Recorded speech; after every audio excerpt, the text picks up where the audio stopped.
I got one last review to give you guys before 2020 finally comes to an end. So let's do this.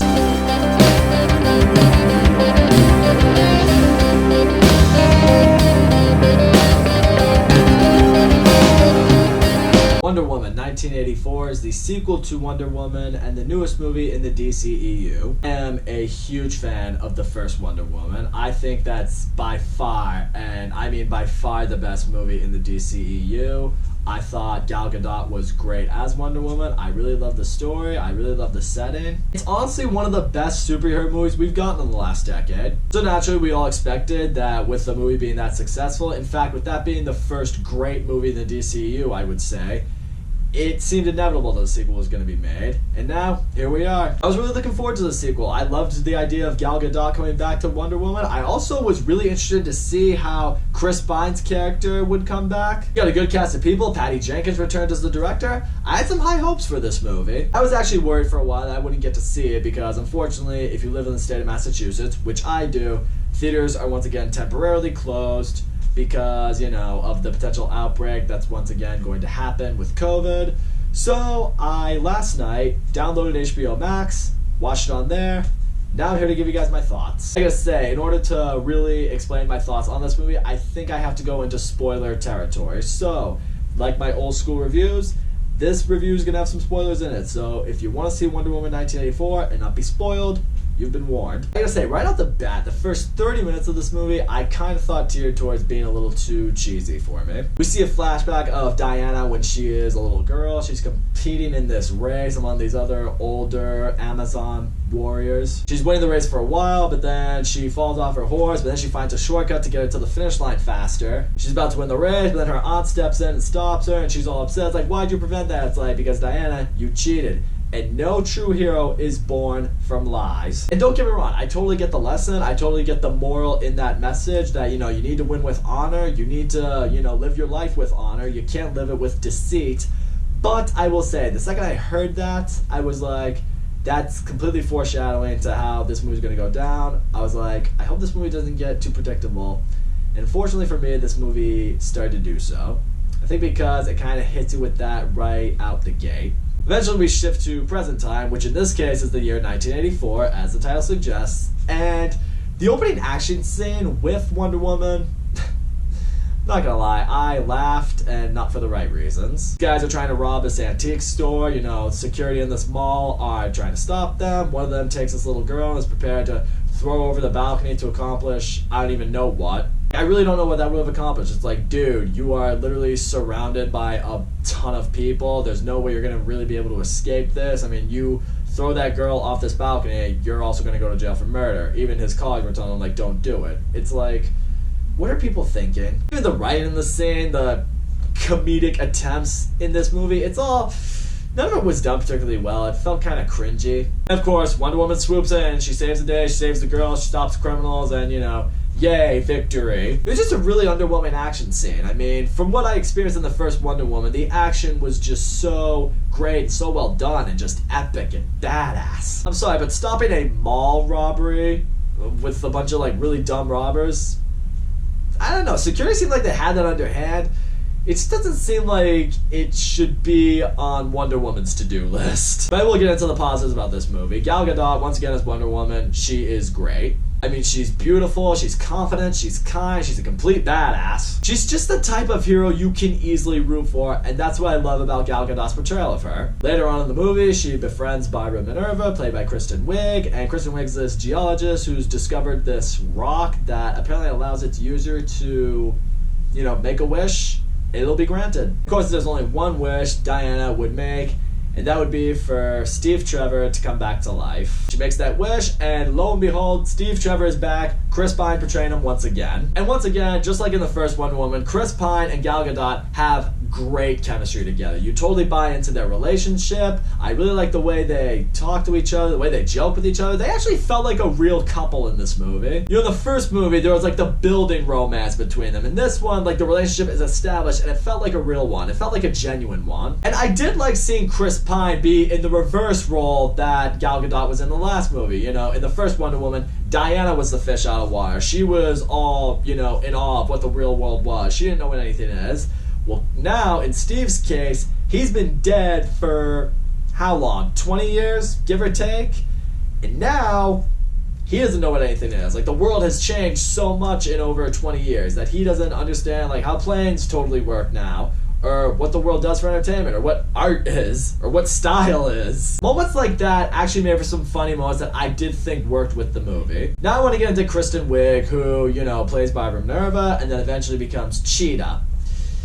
I wasn't the biggest fan of her as the villain. It's not that I don't like Kristen Wiig. I do. I think she's really funny. I think she's really talented.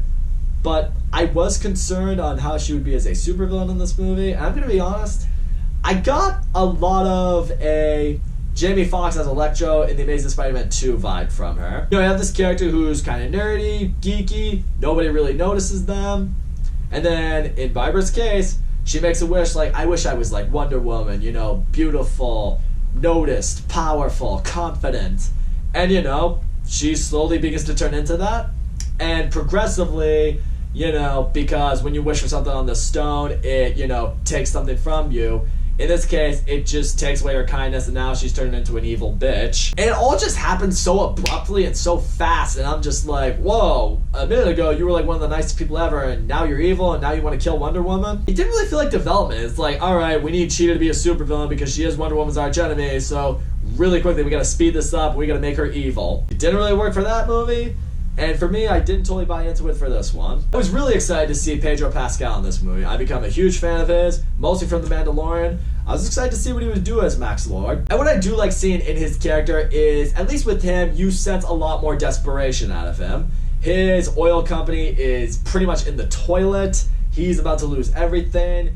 He's trying to, you know, make it as a businessman. He wants to prove something to his little son. He finds a stone. He wishes for the powers of the stone, which gives him the power to grant wishes. And not only grant wishes, but then take things from the people he grants wishes. So, you know, he meets with these powerful people who are like, oh man, I wish my nation just belonged to me. And it's like, your wish is granted. Now I take all your oil, or I take your security, or I take something from you. And what I like seeing with him is I buy more into his regression as a character. Not really his regression, his more transformation into what a villain would be. Because, you know, with every wish he grants, he gets a little bit weaker because, you know, it's part of his deal. You know, he made a wish, now he's losing something. So, you know, when he grants people these wishes, he might be taking something from them, but he is losing health as he does it. And then eventually he's like, I need to grant more wishes, and now it needs to become more about me taking the health from these people. In a lot of ways, I think he represented what the greedy, stereotypical businessman is if you gave him that kind of power. Into other action scenes in this movie, I will say, there's one scene in the desert on this road where Chris Pine and Wonder Woman are pursuing Max Lord, but it's not, again, it's just none of the action in this movie is on par to the original Wonder Woman. And that's really what it is. And it's a case with a lot of sequels, you know, action or things that you liked from, you know, the first movie, and Wonder Woman being the action being one of them. When you see it again, it's hard to top it. And in this case, sometimes the action, even though it's fun, even though it's enjoyable, it's just not as good. You look back and you're just like, you didn't exactly step it up. I also really want to get into the ending of this movie because I'm going to be honest, the way this movie wraps up, I really wasn't a fan. I'll say it kind of felt like the writing of this movie, they were just like, oh, I mean, we need this to end somehow, so, you know, here's what we gotta do. So basically to sum it up, you know, Max Lord has found a way to hack into every TV, computer, everywhere, and he's getting all the people to make wishes in the world, and, you know, that's giving him health, it's making him feel better. And, you know, Wonder Woman realizes, like, when she wished for Chris Pine to come back, she lost some of her powers. That's why she's not as strong as she was. You know, when she fought Cheetah earlier in the movie, she lost. And, you know, she has a heart-to-heart conversation with Steve. And Steve tells her, it's like, look, I lived a great life. I love you. I'm so glad you brought me back.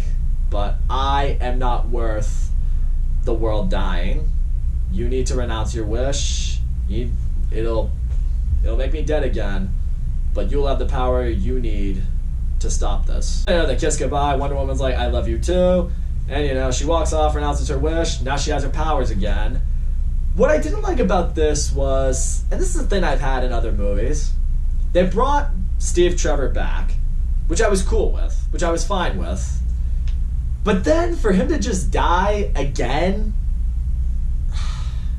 it makes me wonder, it's like, what was the point to it? I mean, I can kind of see the point here. I mean, they did make a story out of it and everything like that, but in my opinion, if you're going to bring a character back to life just to kill them off by the end of the movie again, I mean, did you really need to bring the character back? Maybe I'm alone in that. Maybe that's just my own little gripe, but I don't know. I don't think you should revive characters without them having an ongoing purpose, especially in a franchise. Because now, for me, in future DCU movies, when Wonder Woman has her own movies and she gets another love interest, you're just going to be like, well, he's not Steve, who was her love interest for 2 movies now.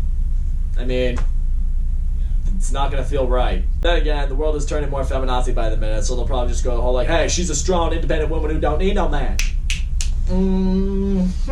Actually makes perfect sense. That's probably exactly what's going to happen. But I will say, the real ending itself, for me, it was underwhelming, and just felt like it was like, we can't come up with an ending, so here, just take the cheap way out of it. But yeah, ending of this movie, Wonder Woman and Cheetah, like, Cheetah has fully transformed into, like, human Cheetah hybrid now, so she's super powerful. Wonder Woman went out, she got, like, you know, super powerful armor, so they throw down, and the fight, it's extremely underwhelming. Like, you know, the final battle at the end of Wonder Woman? Yeah, guess what? This is nowhere near as good as that.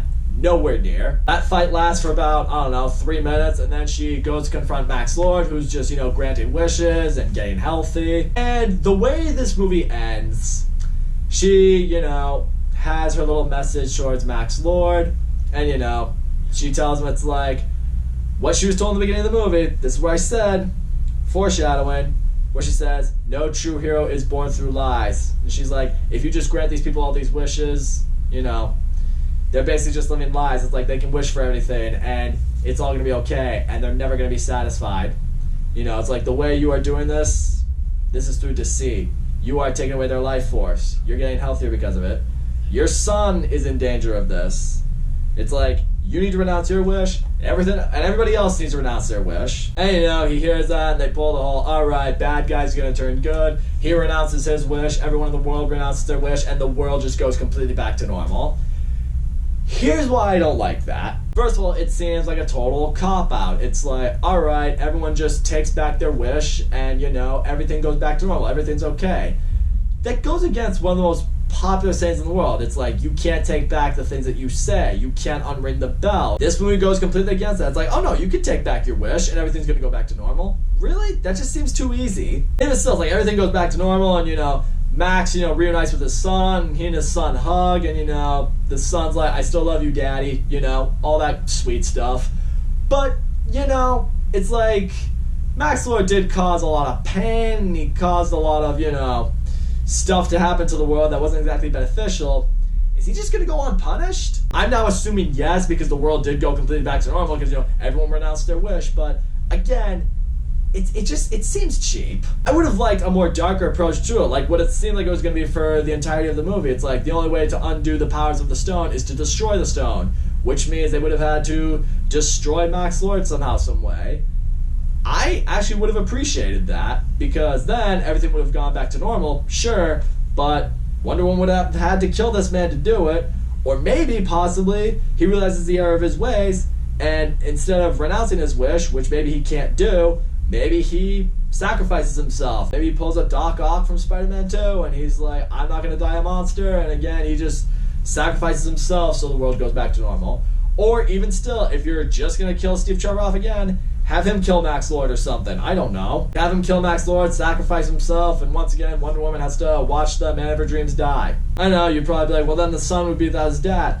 Yeah, I mean, probably, but the son could look at his dad, and I don't know, if his dad chose to sacrifice himself, his son would have respected him, would have been proud of him. You could go for a really emotional, dark ending like that, and it probably would have worked for the movie a lot better. No, instead they took the cheap ending with, you know, rainbows and unicorn smiles, and I'm just like, not for me. So all in all, Wonder Woman 1984, This movie was fine. Gal Gadot once again crushes it as Wonder Woman. I love seeing the chemistry between her and Steve Trevor. Steve Trevor coming back I thought worked for this movie, even though I didn't like that they decided to discard him once again. I didn't hate Kristen Wiig in this movie, but I didn't like the development of turning Cheetah into the villain that she's supposed to be. Pedro Pascal was solid as Max Lord. I thought his development was better, but I thought they could have done things with his character better in the end. The action is enjoyable, but it's not the spectacle that it was in the previous Wonder Woman. The movie throws in some more Wonder Woman stuff to make fans happy, like they had the invisible jet in this one. You know, she's got that armor.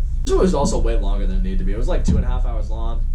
Didn't need to be that long. In the end, the movie's it's just fine. It's just another fine movie to add to the DCEU. Which is honestly how you could sum up this franchise at this point. Basically, the DCEU is like this, guys. We've had 2 great movies, 2 good movies, and then the rest is just a whole bunch of meh. But I will say, Batman v Superman Ultimate Cut was a lot better than the theatrical version. And we do still at least have Zack Snyder's Justice League cut to look forward to. No, I guess I just expected a little bit more from a Wonder Woman sequel. So that's all I gotta say, guys. Thank you so much for watching my video. Don't forget to leave a comment, like, subscribe, and I will see you all next time.